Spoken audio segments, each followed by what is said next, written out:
السلام عليكم ورحمة الله وبركاته.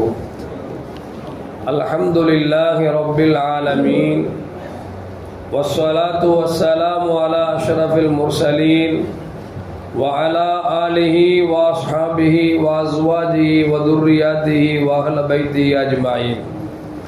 சங்கைக்கும் மேன்மைக்கும் உரிய பெரியோர்களே, சகோதரர்களே, எல்லாம் வல்ல அல்லாஹ் ஜல்ல ஜலாலுஹு நாம் செய்யக்கூடிய எல்லா நற்காரியங்களையும் முகஸ்துதியின்றி இஹ்லாஸான முறையில் இறைவனுக்காக மட்டுமே செய்யப்பட்ட நல்வணக்கங்களில் நம் வணக்கங்களை அல்லாஹ் அங்கீகரித்துக் கொள்வானாக.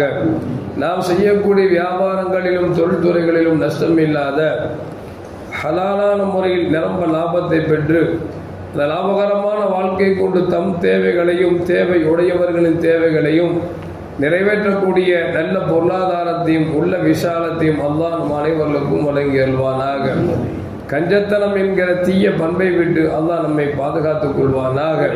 நம்மை இந்த உலகத்தில் வாழ வைக்கும் காலமெல்லாம் நோய் நொடி இன்றி உடல் ஆரோக்கியத்தோடு அல்லாஹ் நம்மை வாழச் செய்வானாக. அந்த ஆரோக்கியமான வாழ்க்கை கொண்டு அல்லாஹ் ரசூலை நெருங்கக்கூடிய அனைத்து நல்லவர்களையும் புரியக்கூடிய நல்ல முத்தகின்களின் கூட்டத்தில் அல்லாஹ் நம்மை ஆக்கி அல்வானாக. திடீர் மரணங்களை விட்டும் தீய மரணங்களை விட்டும் நம்மையும் நம் குடும்பத்தையும் நம் சமூகத்தையும் அல்லாஹ் முழுமையான முறையில் பாதுகாத்துக் கொள்வானாக. நம்மில் யாரெல்லாம் நோயால் பாதிக்கப்பட்டு வீடே கதி என்றும் ஆஸ்பத்திரியை கதி என்றும் அல்லல் பட்டும் அவதியுற்றும் இருக்கிறார்களோ அத்தனை மக்களுக்கும் வெகு விரைவில் நோயை போக்கி உடல் ஆரோக்கியத்தை கொடுப்பதோடு அவர்களை கொண்டு அவர் குடும்பத்திற்கும் சமூகத்திற்கும் நல்ல பலன் தரக்கூடிய மக்களாக ஆக்கி அருள்வானாக. நாம் இந்த உலகத்தில் வாழ்ந்து மறைகிற நேரத்தில் லா இலாஹ இல்லல்லாஹ் முஹம்மதுர் ரசூலுல்லாஹ் என்ற கலிமாவை மொழிந்து ஜன்னத்துல் ஃபிர்தௌஸை கண்ணால் கண்டு அகமகிழ்ந்து சிரித்த வண்ணமாக மரணிக்கக்கூடிய நல்வாக்கியம் பெற்ற மக்களில் அல்லாஹ் நம்மை ஆக்கி அருள்வானாக. மரணித்தும் மரணிக்காத இறைநேசன் கூட்டத்தில் அல்லாஹ் நம்மை ஆக்கி அருள்வானாக. நாளை மறுமையிலே முத்து முஹம்மது ரசூலுல்லாஹி ஸல்லல்லாஹு அலைஹி வஸல்லம் அவர்களின் திருக்கரங்களால் ஹவுதுல் கௌசர் என்கிற தடாகத்தின் நீர்வருகி அன்னாரின் ஷஃபாஅத்தை பெற்று அன்னாரின் கரம் பிடித்து ஜன்னத்துல் ஃபிர்தௌஸ் என்ற உயர்ந்த சொர்க்கத்தில் அவர்களோடு அல்லாஹ் நம்மை சங்கமிக்க செய்வானாக. எல்லாவற்றுக்கும் மேலாக இறை அன்பை பெற்று இறைவனை பார்த்து பரவசம் அடையக்கூடிய அவருடைய லிகாவையும் ரிலாவையும் பெற்ற மக்களில் அல்லாஹ் நம்மை ஆக்கி அருள்வானாக. அருமையான மோமின்களை, இஸ்லாத்தின் இரண்டாவது கலீஃபா என்று சொல்லக்கூடிய உமர் இப்னு கத்தாப் ரலியல்லாஹு தஆலா அன்ஹு கண்மணி முஹம்மது ரசூலுல்லாஹி ஸல்லல்லாஹு அலைஹி வஸல்லம் இவர்களை குறித்து சொல்வார்கள், இன்னல்லாஹ யன்திகு அலா லிசானி உமர். உமரின் நாவில் அல்லாஹ் பேசுகிறான் என்று பெருமானார் ஸல்லல்லாஹு அலைஹி வஸல்லம் சொன்னார்கள். இவர்கள் ஆசித்தது போன்று பல ஆயத்துகள் பெருமானார் ஸல்லல்லாஹு அலைஹி வஸல்லம் அவர்களுக்கு இறக்கப்பட்டது என்பதையும் நமக்கு ஹதீஸ்கள் நமக்கு சொல்லி காட்டுகிறது.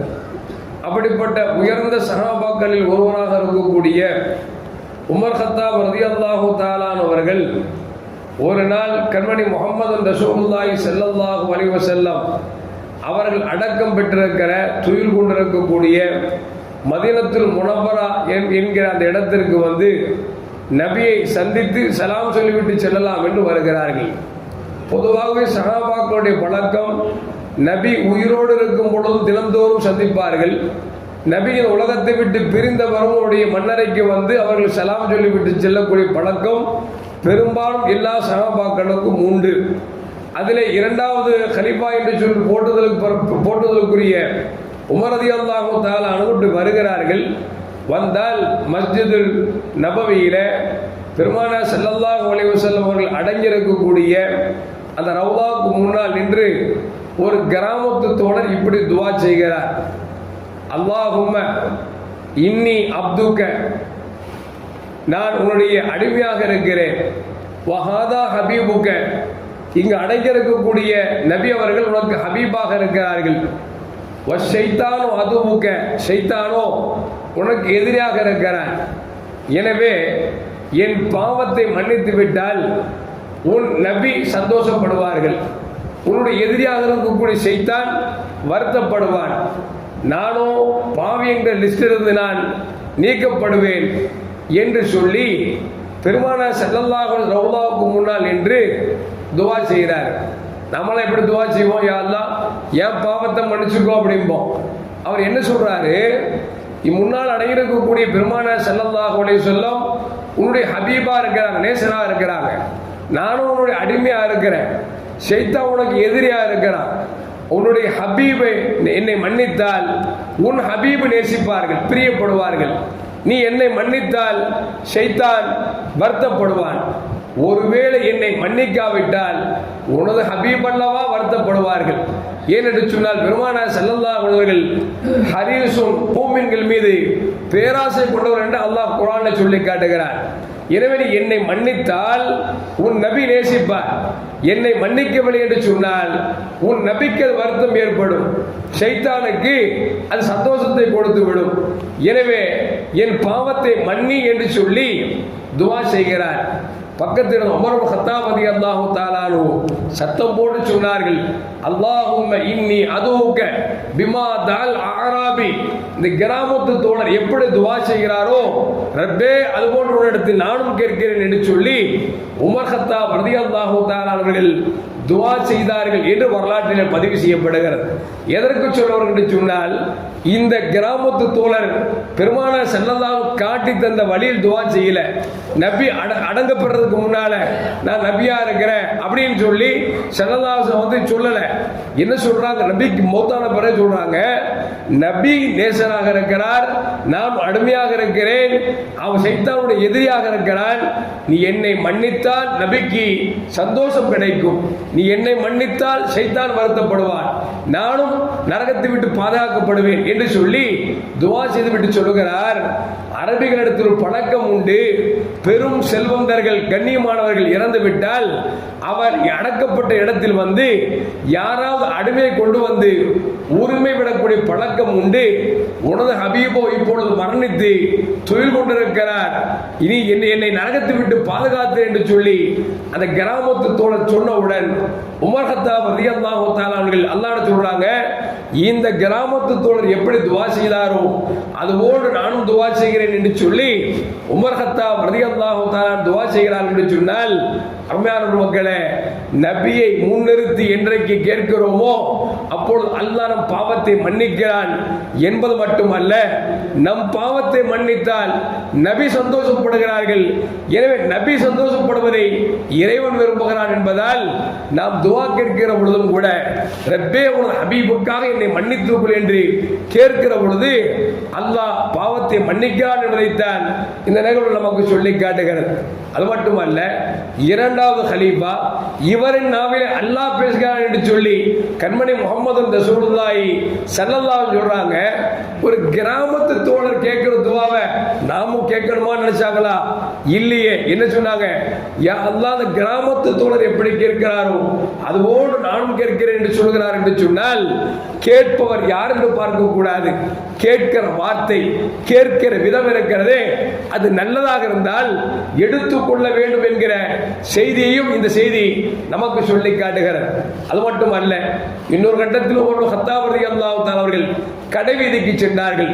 ஒரு தோழர் கடைவீதியிலிருந்து அல்லாஹ் ஜஅல்னி மின் இபாதிக்க கலீல், யா அல்லாஹ் கம்மியான அடியார்களின் கூட்டத்தில் என்னை ஆக்குவாயாக என்று சொல்லி துவா செய்கிறார்.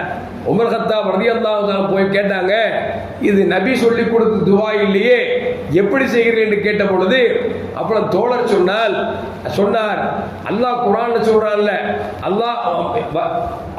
அல்லாஹ் சொல்றான், கலீலம் மின் இபாதிய ஷகூர், நன்றி செலுத்தக்கூடிய அடியார்கள் மிக மிக குறைவு என்று சொல்கிறான். அந்த குறைவான கூட்டத்தில் என்னை ஆக்குவாயாக என்று சொல்லி நான் துவா செய்கிறேன் என்று சொன்ன பொழுது அன்றையிலிருந்து உமர் கத்தாப் ரலியல்லாஹு தஆலா அவர்கள் அந்த துவாவை தொடர்ந்து செய்தார்கள் என்றும் வரலாற்றில் வருகிறது.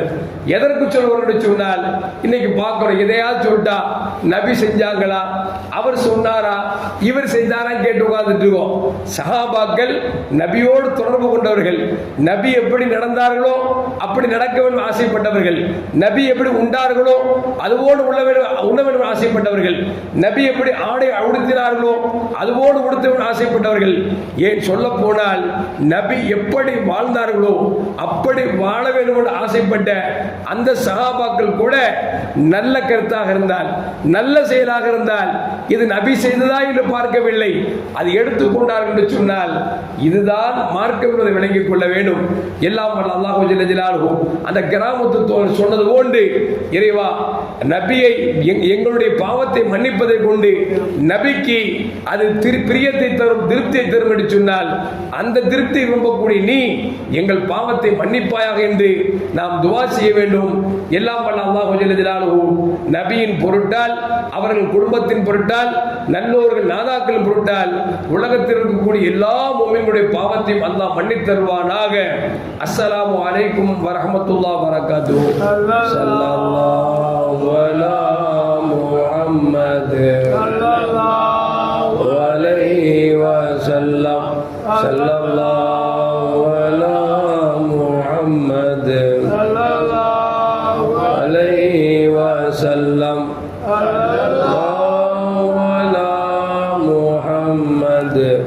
يا ربي صل عليه وسلم.